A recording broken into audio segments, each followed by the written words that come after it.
Bonjour, nous sommes toujours donc au 9e week-end de la liberté organisé par le cercle Frédéric Bastiat à Dax par notre ami Patrick de Casanove et j'ai l'honneur de recevoir un professeur d'économie, M.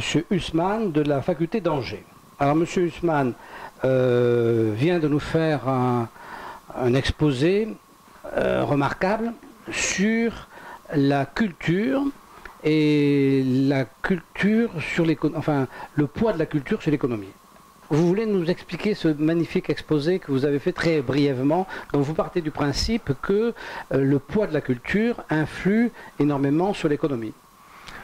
La culture et l'environnement dans lequel nous baignons, un environnement de normes qui nous donne donc une orientation pour notre comportement et qui nous facilite la vie quotidienne, parce que nous ne pouvons pas tout changer au même moment. Donc nous agissons toujours à la marge.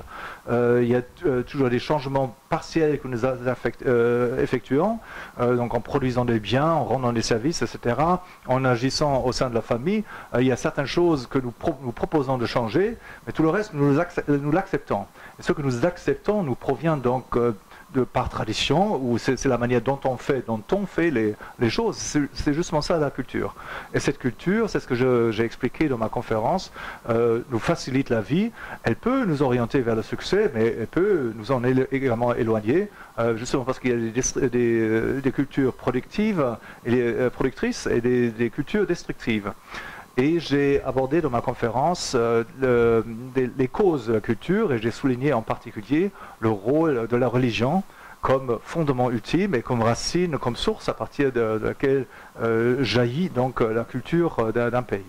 C'est-à-dire, vous nous avez expliqué que ce qui nous paraissait évident, sur lequel était bâti notamment notre économie, par exemple le droit de propriété, ne pas voler, etc., pourrait ne pas être un principe comme celui-là, pourrait être au contraire pas de propriété et le droit de voler, mais à ce moment-là, ce serait une autre culture. Et que donc vous considérez que ces notions de base, qui nous paraissent comme évidentes, sont en fait des fruits de la culture. Et vous nous avez expliqué que vous considérez que la base de cette culture serait liée au christianisme. Aux convictions religieuses. Aux conditions religieuses, voilà. Parce que les convictions religieuses, vous pouvez être chrétien, vous pouvez aussi être athéiste, vous pouvez être musulman, etc. Donc il y a toutes sortes d'orientations, mais au fond, il y a toujours une orientation de ce type-là. Religion, comment est-ce qu'on se positionne vis-à-vis les grandes questions abordées par les religions, de l'origine de l'homme, sa finalité, ce qui est bon, ce qui est mauvais, que se définit le comportement humain. Voilà, donc vous pensez que le comportement humain finalement est une abstraction, puisque ça, dans le fond, il est bâti sur une croyance, en quelque sorte. Ça, c'est vous qui le dites. C'est moi qui dis ça. Donc, j'ai compris de travers. Non, mais le comportement humain, ce n'est pas une abstraction, c'est une réalité. Oui. Et encore, donc l'homme agit toujours, quelle que soit sa conviction, mais sa conception de ce qui est bon et de ce qui est mauvais, de la direction vers laquelle il devrait se diriger, de la place qu'il devrait accorder à son libre arbitre dans sa raison, de la manière dont il devait tenir compte de ses propres expériences, tout cela est circonscrit par des notions religieuses. Donc vous pensez qu'il y a un déterminisme qui nous vient de la culture? Oui, déterminisme dans le sens déterminisme partiel, hein, parce que l'homme n'est pas une machine, donc il n'est pas complètement déterminé. Oui, mais c'est vrai que oui, je ne pense pas du tout comme ça, c'est embêtant. Mais c'est vrai que moi, vous pensez, moi je pense que le bien et le mal, c'est une affaire de chaque fois. On est obligé de le réfléchir à chaque fois. Vous pensez qu'on a en nous, qu'on porterait en nous-mêmes sans en être conscient, comme moi par exemple, je porterais en moi déjà une notion de bien et du mal qui m'aurait été inculquée par ma culture, et que quand je crois que je fais le tri, en fait je le fais pas vraiment, puisque je suis déjà inoculé par ma culture dans une direction pour le bien et le mal. Alors certainement d'un côté, il y a beaucoup de jugements de valeur que nous reprenons de la culture, parce que justement nous ne pouvons pas, déjà pour des raisons toutes pratiques, nous ne pouvons pas former des opinions sur toutes les questions. Il y a beaucoup de jugements de valeur que nous reprenons par paresse ou juste par économie de l'environnement dans lequel nous avons été élevés, etc. Mais prenez donc l'exemple que vous avez évoqué, donc vous dites, je me fais mon opinion moi-même de ce qui est bon ou de ce qui est mauvais, etc. Déjà ça, que cette conception que vous avez, j'ai le droit de, donc ça c'est culturel. Ça c'est déjà culturel. Ouais. Ah ouais, oui, ça, la conception de ça c'est déjà culturel.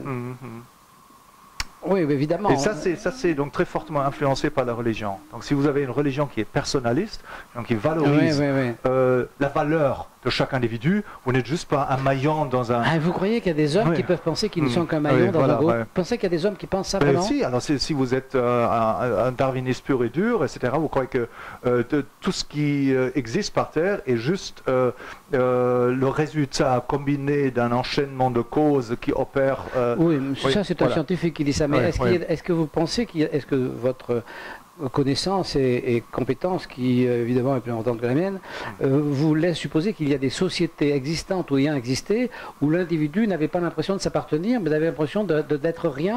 Oui, ça vous croyez que ça existe, ça? À la fois en Europe, mais encore dans d'autres régions du monde. Ah oui, donc notre idée personnelle de liberté serait strictement culturelle. Oui, c'est intéressant. Moi, j'avais établi le truc que j'ai exposé d'ailleurs, en essayant de comprendre qu'est-ce qui était bien, qu'est-ce qui était mal. J'étais arrivé à l'idée qu'il y a une limite, qui est d'un côté la vie et de l'autre la mort. Chaque action dont les conséquences entraînent la mort et le mal, chaque action dont les conséquences entraînent la vie et le bien.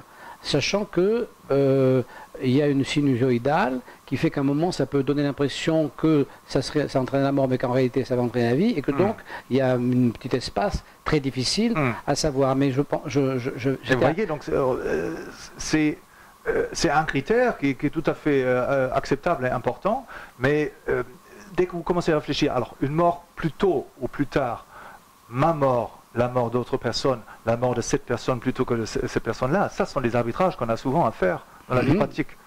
Voyez, donc on ne peut pas tout réduire à une dimension, même si on prend ce critère survie, vie, etc. La réalité est plus complexe. Absolument. Oui, je suis d'accord avec vous.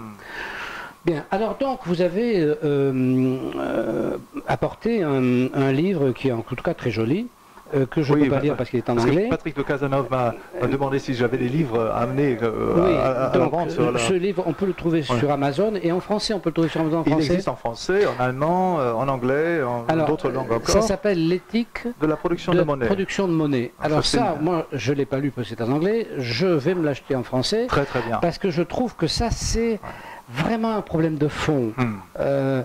Moi, je pense que la monnaie, ça n'existe pas, c'est qu'une convention, et qu'on n'en a même pas besoin. Mais donc, si vous volez vos billets de la poche, ça ne fait rien. Aucune différence. J'en ai pas. Parce que ça n'existe pas. J'en ai pas.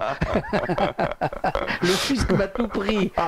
Oui, ça c'est un gros problème. Donc je m'en fous. Mais donc, si vous voulez, non. Mais ce que je veux dire, c'est que avec l'accélération qu'on a des échanges, qui est une accélération qui poursuit toujours, qui va dans le sens de l'accélération de l'urbain, à un moment donné, il n'y aura plus besoin de monnaie, puisque si on a immédiatement l'échange par rapport à ce qu'on veut plus, par rapport à ce qu'on veut, et la monnaie qui ne servant qu'un intermédiaire entre deux échanges, à un moment donné, vous l'avez dit très bien d'ailleurs, vous avez dit que la monnaie était absolument indispensable à l'organisation de l'industrie sectorielle, enfin le mot ne me revient plus, mais bon, vous comprenez ce que je veux dire.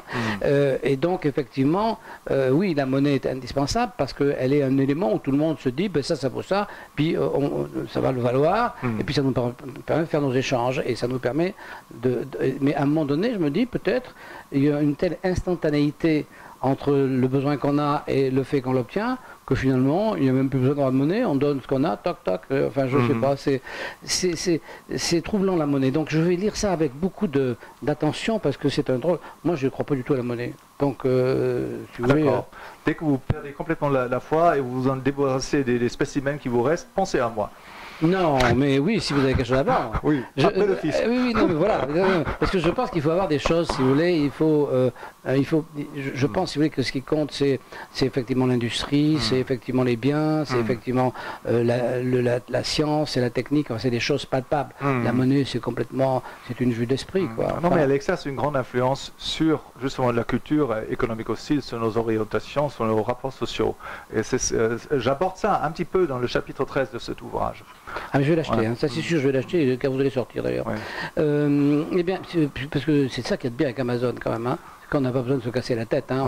On fait le machin, et puis ça y est, on l'a 2 jours après. Je sais pas, la publicité pour Amazon, il n'a pas besoin, c'est le plus riche du monde. Monsieur Hussman, je suis très heureux et fier de vous avoir reçu.